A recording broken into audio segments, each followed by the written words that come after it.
नमस्कार शेतकरी बंधूंनो, मी Rahul बोरगुडे, IPL biological प्रतिनिधी.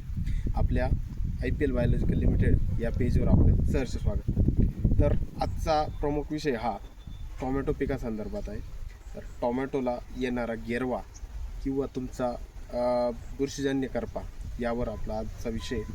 तर अशा प्रकारे जास्त पाऊस चालला आणि त्यानंतर अचानक जेव्हा वातावरण चेंज होतं आणि सूर्यप्रकाश पडतो, तर त्यावेळेस तुमचा गेरव्याचा प्रादुर्भाव किंवा तुमचा बुरशीजन्य करप्याचा प्रादुर्भाव हा जास्त प्रमाणात वाढत असतो. तर त्यासाठी आपल्याला उपाययोजना काय करायची आहे? तर त्यासाठी आपल्याला बॅसिलस सबटिलिस प्लस सुडोमोनस आपल्याला एकत्र घ्यायचं आहे. तर सुडोमोनस आणि बॅसिलस ह्या दोनांचं कॉम्बिनेशन करून आपल्याला स्प्रे करायचं आहे. पण सुडोमोनस आपलं बॅसिलस सबटिलिस आणि सुडोमोनस फ्लोरेसन्स घेताना हे आपल्याला 5% घ्यायचं आहे, जेणेकरून आपल्याला अधिक प्रभावी नियंत्रण आपल्याला त्याच्यावर मिळेल.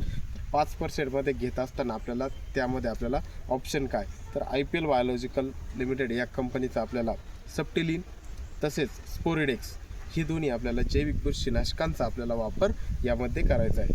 वापर करताना आपण सकाळी किंवा संध्याकाळी हा स्प्रे घेतल्यानंतर गच्चा हा जेवढं आपल्याला कव्हरेज भेटेल पाण्याद्वारे, पाणी थोडंसं जास्तही वापरलं, याचं प्रमाण आपल्याला 200 लिटर पाण्यासाठी आपल्याला 500 ग्रॅम असं वापर करायचं आहे.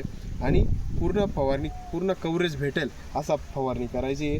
त्यामध्ये आपल्याला जीवाणूजन्य करपा, गेरवा तसेच लाईटचे सर्व प्रकार आपल्याला कव्हर होईल आणि नक्की चांगले रिझल्ट मिळतील. धन्यवाद.